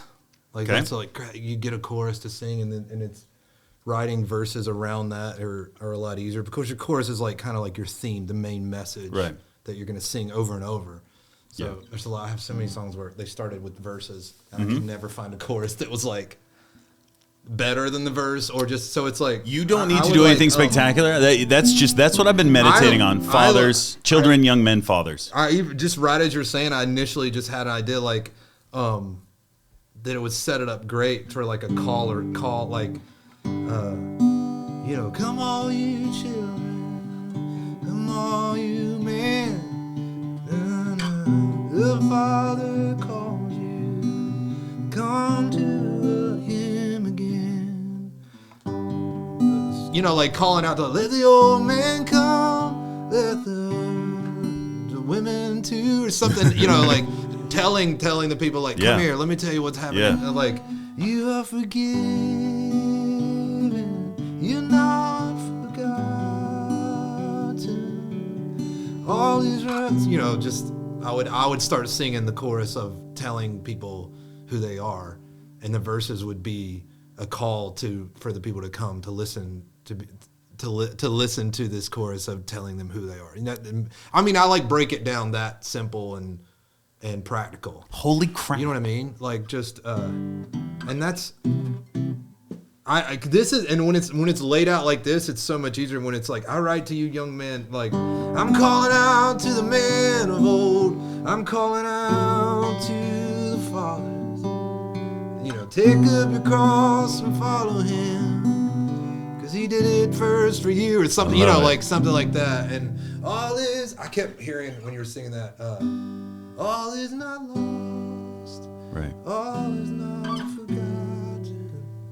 You are the ones he loved. You've been forgiven. Something, I just, That's amazing. How do you do that? How did you do that? Well, I mean, I do it so much. My mind's like trained to think. Like that's what I do. I sit down in writing sessions all the time and I'm okay at it. I'm surrounded by people who are amazing at it, and they do it every day, and they exercise that muscle. A lot of that's what it is. It's just exercising this muscle inside, this thing inside almost like train yourself to, like, when I sit in a writing session, we are just getting together, hanging out, and a lot of times we don't have any ideas at all. There's sometimes I come and I'm like, hey, I have this chorus, and this uses, when I come into the thing and I have this chorus, we give you the highest praise, you deserve it all. So okay, so I already have that. So like, this is where we're gonna go. We're gonna like craft verses that kind of like lead into this chorus that sings that. So that's a little easier. When you come to a session, it's just like, okay, we're sitting down. I came to write a song with Will today, and we have no other ideas other than you telling me, hey, I've been reading this and this in 1 John. So I'm like, okay, well, let's just go after that. And I just do, like, I can hear you talk. As you're reading it to me, I'm already thinking like, okay, I love the idea of like calling out to the men and to the young people and to the fathers and that could be the verse. And then it's like, okay, well, what are we going to say? And then you're talking in there. It's like he's calling out to tell them they've been forgiven and what the Lord has done for them. Okay, well, that's a chorus. Like, we'll just, because that's a part I want to sing about over and over again anyway, is sing about what the Lord did for me. What about theology? Do you ever get like do you ever think that, or do you ever bring in like theologians to be like, hey? Yeah, I mean. Or like, teachers, because like. Yeah, because you can you can be like, hey, it's okay if you do this and that and the other. I mean, there might be a Trinity, but we're not sure. Do you ever bring in theologians? No, I do. I mean, there's songs that I've written that I can just tell, like, that's fine. I mean, this isn't so deep that I feel like I'm about to like throw people off into another thing. But I definitely have had times where well, especially like at Bethel, we write songs, and before they're put out anywhere into the atmosphere, before they're recorded, we're always sending them out to like the leaders, and we'll send Bill like looks over a lot of songs. He doesn't have to, but like we definitely like want to make sure they're dialed, and we're not like trying to lead people off. Yeah, I've definitely had things that like I haven't had anything major like tweaked, but definitely little things just like in the phrasing, like, oh, and I can't think of one right now. I wish I could, but I know there's been things I've sang that just like in worship, you're just singing something and you're just singing something over and over, and it's beautiful and you love it. And then when it's time to like actually like, okay, this song is going to be recorded. It's like, okay, actually, if you sing it this way, this kind of, it makes it kind of mean this, which I know you're not meaning to mean, but like it does mean that when you say that. So let's say it this way. And wow. Like, oh, okay. Yeah. Let's just tweak that a little bit so that it's, biblically sound. Yeah. But I need your help with something. Okay. I know I'm rapid firing, but I got so many questions. Sloppy wet kiss controversy. Oh. I was very much right. Not in the middle of it, but I was. You were? I mean, I was in a church with John Mark. What's the other one? It's like an open. It was unforeseen. What did they change it to? Unforeseen. Unforeseen. Somebody was telling me. I don't know if it was you, James. It was like, it sounds a little like creepy. Like that feels like like a sneak attack. Yeah, it sounds like a little like Predator-esque. That's true.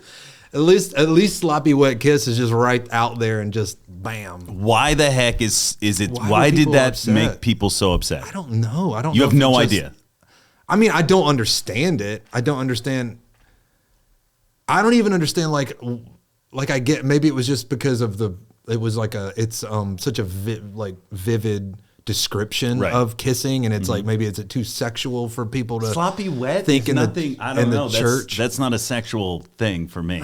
Yeah, I mean, I feel like it describes. Maybe I shouldn't put that out there. I feel like it describes the Lord coming to like so well. Just like, I mean, it was birth and it was nasty and it was, but also it was an amazing. It wasn't like pristine in this awesome way you would think a king comes to the, so I feel like artistically I'm like, yeah, well done, John Mark. I think he struggled. I mean, I think he didn't. Well, I mean, I know at first I don't think he'll mind me saying this, but no, he won't. I mean, I think when David Crowder wanted to record it and they were like, but we need to change that one line. Initially I don't think John Mark was down for it. He was like, nah. And then I think it's gotta hurt like a little bit. I mean, the analogy, my parents being artists, it'd be like, remove this tree. Or like remove that brush We'll put stroke. we'll put that painting up in our, in our art gallery, but you have to take that one thing Have you had that happen to you? With a song? Yeah. No, I don't think so. Okay. I've had little talks like tweaks on a song here and there, like, hey, like let's adjust this, but nothing like where it was taking away from the essence of the song for me. Where I was just like, I can't do that. And then John Mayer obviously was fine with it because he just knew this song needed to get out and reach people. And if this is the one thing holding it back, then I don't want to do that. Right. But yeah, I mean, people and Reckless Love bothered people too. The Akori song. Did it? Yeah, isn't that crazy? What part? The Lord's love is reckless. What? Yeah. That upset people? Yeah. I didn't hear that. Yeah. That's weird. Not in our circle. Yeah, no. That's probably why. But. Yeah, there's, I mean, on the speaker side, where we get lumped in with the whole group of wackos, and it's like, and I was going to say probably the speakers get, well, I mean, you're actually teaching and speaking, which they don't like. So I would think that probably would be more of you have to check and make sure you're not saying anything crazy. But I know that a lot of people that come against us actually come against Bethel worship. Yeah. Yeah. And it's so twisted. Yeah. It really is twisted. It is crazy. It's just, I mean, it's sad. It really is. To me, it's very, very sad. Yeah. And I get it. Like, people are angry and they need hugs, right? Like, maybe their mom and dad didn't hug them enough growing up. Yeah. And that's okay. I'd give them a hug if they would just let me. Yeah, just like, I'm sure you would hug them. I would totally hug them. I got a quick question. Yeah. This is fun. It's like lightning round. I know. Like, I'm looking, I see the time and I know that, but whatever, I forget it. Yeah, you're the boss. I want to know, have you won any awards? I haven't won any. No. I've been nominated. You've been. Wow. Maybe that's not the best question. No. You've been nominated. I've been nominated for what? I was nominated. It's a horrible question to ask. I thought you had been. I was actually hoping that you'd be like, yes. No, it's fun. I've been nominated for a couple K-Level awards, and then I got nominated. I was nominated for Dove Award, New Artist of the Year, Dove Award. What was that like? Crazy. I mean, I grew up watching the Dove Award. I mean, I was a big Christian music. I said that already, but that was like all I listened to was like Stephen Curtis Chapman and Michael W. Smith and all this. So the Dove Awards was like my Grammys growing up. Yeah. And when I got nominated for New Artist of the Year at the age of 40, New Artist of the Year, that I was blown away. And it was like the 50th anniversary of the Dove Awards. So we went, my wife and I, and the kids. We brought the kids, and it was and I didn't think I would win it. Well, I didn't think I would win, and then I got like leading up to the week of, I had people like telling me like you're probably the favorite for this and that reason, blah blah blah, all this, which was kind of annoying because then I start thinking, oh, I might have to prepare because I might win this, and I didn't. Aaron Cole won it, and he's a great guy. He's an R&B artist. I think he's the first Christian R&B rap artist to win the New Artist of the Year. So it was really special. Funny thing, we shared a dressing room together because I sang "Stand in Your Love," my song at the Dove Awards that night, and I shared a dressing room with Aaron Cole, and his dad was in there with us. and we were just talking. I was like, Aaron, how old are you? And he's like, I'm 20. And I said, oh, I'm 40. And he was like, yeah, my dad's 40. Shut up. I was like, oh my goodness. Dude, we're old. Yeah. We're old. So We used to be young. Yeah. And now we're just old. It's crazy. Well, and you know what's crazy too, about that moment? There's such a sweet time because, I mean, that stuff's just extra. It doesn't, you know, I don't, I never thought that would happen. But, and you know, you can have problems with it, and it's awards and Christian music, and that's great. You know, there's even best worship song, which is weird. Yeah, it's weird.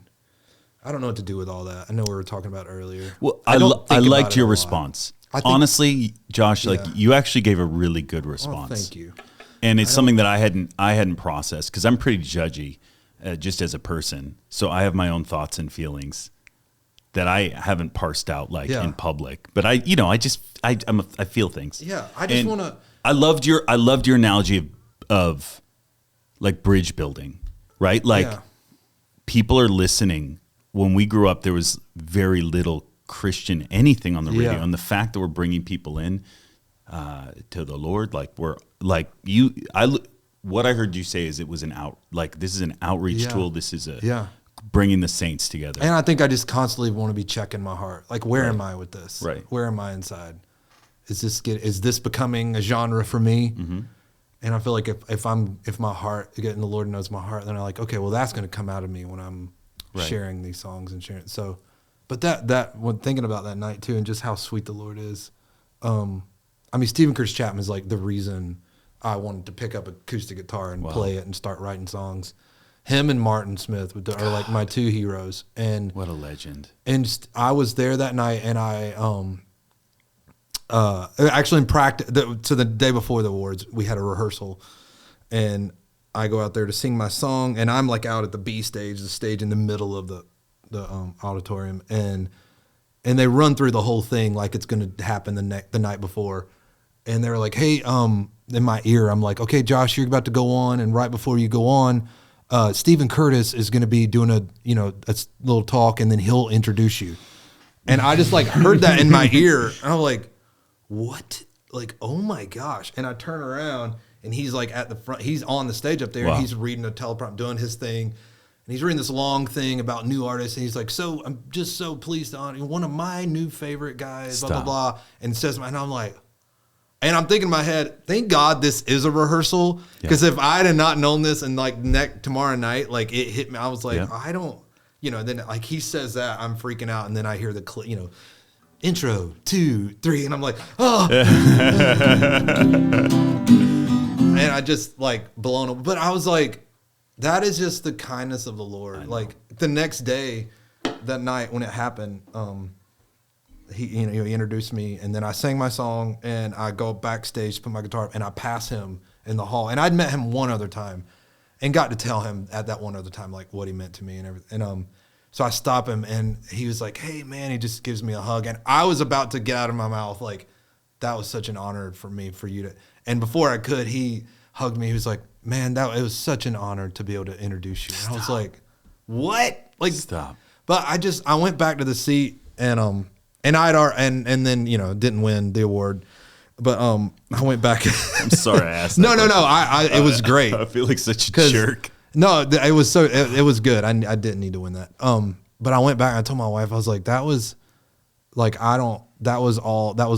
kindest thing that I felt like the Lord's done. Because it didn't matter. I didn't need that. It wasn't like Dude, it was just outside of everything. The Lord's like, I know how much this means to you and how much it means to you.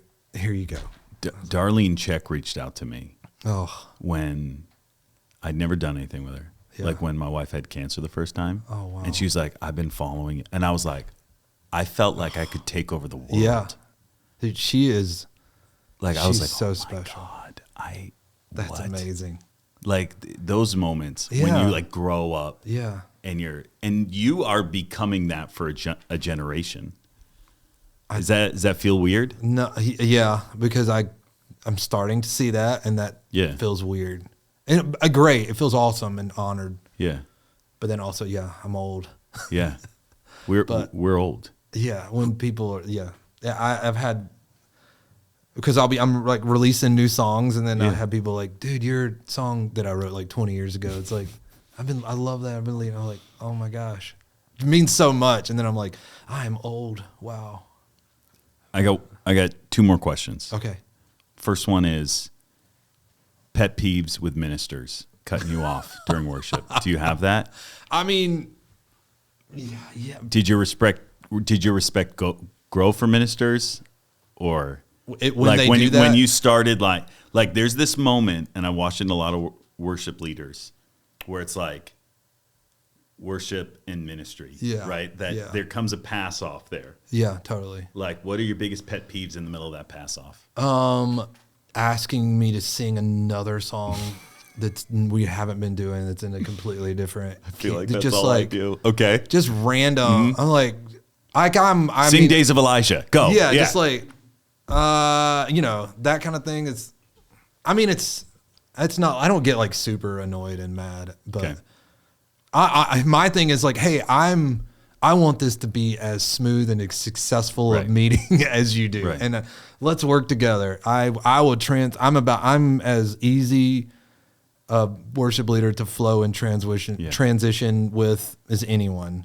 At least I think. And you are, and I actually know this firsthand because you came to our family gathering. I forgot about that. And I mean, I knew you, like we knew each other, like, but I mean, we've gotten to know each other more just during this, but I didn't know you, and I've had some other well-known, like really well-known, amazing people that you get to work with them, and they're like, they have their ways. And you were like the most gracious. Oh, you were like, I'll just worship.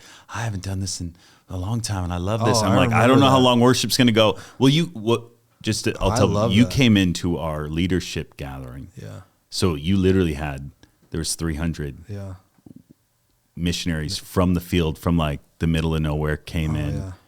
And their families. Kids so it's everywhere. Just chaos. It was so refreshing and life-giving for me. It was just, I remember, and that was right.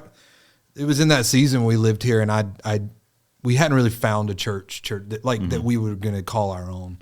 And so I hadn't even led worship like that in a while. Most of the things I had done were like gone out on tour, open up for people, or concert kind of things here and there, which I definitely, I lead worship. A lot of my songs are that. So I'm doing those songs, but it's different. And it had been a while since it was just like just sit down, you and your guitar, and just worship for however long you want. And just, and also like I'm leading worship, but like I'm really just starting the song and we're all worshiping. Like I don't think we had words up. I don't even think we had words. It was just. Which was even better because I was just like, I'm just going to try to do like the most known songs out, like songs where you don't need the words up. Let's just like turn our brains off and just worship.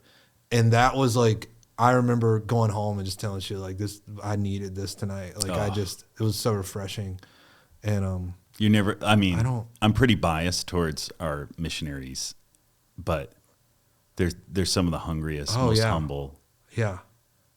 And it meant a lot to them that you would come. And, I felt like they were leading me, honestly. There's some of those times where you're just like, you never have to worry about whether people are going to like enter in at our Iris gatherings. Yeah. You could feel it. You could feel it. They're just so hungry. Everybody's so you just get up there with a conga and just they would go for it. Because like a lot of our churches, it literally is just like a drum and voices. That's amazing. Like that's all that it is. Have you heard Mountain People worship? My dad was telling but my dad was telling me about that. That's one of our bases.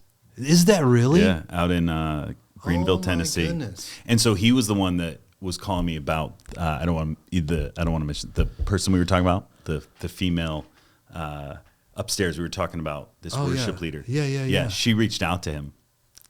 Oh my goodness. Yeah, they're doing amazing stuff because they're writing worship. Yeah. On a base like amongst the poor, and it's hit this chord. Mountain People worship. Mountain People. My dad sent me the other day. He's always like scouring through YouTube and finding all kinds of little hidden gems of worship times, and he's like, you need to listen to this. They're just growing and growing right now. That's amazing. And not wanting to. Yeah. But he's Oh, I just love pastor. that. Yeah. They work at a children's home. Oh man. I'd love to connect you guys. That'd be They're fun. so amazing. Yeah. They're so amazing. Josh, love bro, thank you. Thank you. Thank you for coming in having and me. hanging out. That's just so fun. We will most definitely do this again Yeah. if you will let me. I'd love to. And I would actually like to get you and a few others. Yeah, worship that'd be people fun. And like, That would be that would be fun. come We'll get together. Jeremy when he's here. dude, when he comes, because everybody's moving here, we will get Jeremy. And I don't know why, but the more I do these, the more worship leaders I have on, Yeah. which is not the goal. Yeah. But I feel like I know a lot of worship leaders. Well, you're in a great town for Yeah, we are. musicians and songwriters and worship leaders. We are. They're Bunch amazing. here. My negative interactions have been so few. Yeah. And far between. You know what? Same. And well, the funny thing is, for years being just in the worship Yeah. side of music for my whole life, the things you hear about Nashville, it's like it's cutthroat and it's every man for themselves and all the other you hear. I heard mostly negative things, and then moving here and Yep. being a part of like even the CCM world and all Yeah. that is like Christian radio and all that. It's been the exact opposite. I've Yeah. felt the most encouraged, the most believed in, the most like it's just like everybody come together. Like when I moved here, people are like, "Oh, come write with us." Like it's just been the exact opposite, and it's so encouraging and just I love it. everybody knows how hard it is in some ways to be artists and songwriters and all that, and they just want to be for each other and yeah. Dude, I so love your great. heart. Like I said, I sit with a lot of worship leaders, and each one's so different, but it's no different than the ministry, Yeah. the speakers that I get Yeah. in. Like Yeah. each one's so different, and I think it's really beautiful, man. You represent your heart for worship, excellence, bridge building, your love for the Lord, your love for your wife. Very few people mention their wife as much as you do. I love that. Wow. Seriously, it's beautiful, man. You're gonna get me to cry. Gosh. And just jump in and with a guitar. Like I hate putting people in a spot. But just the fact that I you're love just it. so happy-go-lucky, and we go back, man. Like Yeah. I really, Yeah. really, really enjoy getting to know you more. And man, you're always welcome to come and thank do you. whatever. Yeah. Thank you. I don't know if I can pay you like you would on tour, but you are more than welcome to come. This is payment enough. being here with you, hanging, and Yeah. we'll write a song, Yeah. and then that's how we'll get paid. Come on, let's do it. Listen, pick that up for me, and I'm going to put you on the spot one more time, if that's okay. Yeah, for fun. All right. I want you to let the people know how to get in touch with you. All right. Oh, Josh Baldwin Ministries International.org. Yep. Fire and Spice, Josh. Fire and Spice, Josh. No, Baldwin just kidding. Layden Mountain It's not. Ministries of Agape Freedom.gov. JoshBaldwin.com is Yep. probably the best way. And you're on Insta. And I'm on Instagram, just Josh Baldwin. Okay. And you're on Spotify and all I'm the on things. Spotify. I'm on Apple Music. You're about to put out an album. Album coming out March 1st. Okay. It's called Made for More. It's live. It's live From worship. is that the one from Hope You See? Hope You See. Awesome. Yeah. And Hope You See, incredible church Yeah. in Thompson Station. Thompson Station, Tennessee. Great coffee shop too. Yes, 1819. Great coffee shop. I love their model. Yeah. It's That how they do that whole thing. It's amazing. It's brilliant. Yeah. It's brilliant. Those guys are amazing. Yeah. Those guys are awesome. Yeah. They let us borrow their like tables and chairs when we do that's events. They're awesome. so sweet. They're so great. They're so stinking Yeah. sweet. Yeah. I don't know if you've noticed this, but like the churches around here, there's no competition. No, I know. It's incredible. Yeah, very much so. And they're all amazing. Our church, the Hope You See, our church is right across the street from Thompson Station Yeah. Church. Yeah. And Dustin gets together with their pastor all the time. We share a cop outside directing traffic because we love both get out at about the same time. And so it's really special. I love it. Would you want me to play something you from out? your new album and I know like sound and tone and stuff are very important. So I'll let you we can just say, hey, bye, everybody. And if you don't hear anything, then it didn't turn out the way we wanted it to. I'll sing the chorus Yeah. of the title track song, Made for More. Awesome. Right. Listen, we'll see you guys in the next green room. Like, subscribe, give Josh a shout out, put something in the comments because it helps. Yeah, it does help. It does help. And we'll see you guys on the next Iris Global Green Room. And Josh is going to write a jingle for the green room too. No, I'm just kidding. You don't have to. you don't have to, but you could if you want to. All right, here we go. I wasn't made to be tending a grave. I was called by name, born and raised back to life again. I was made for more.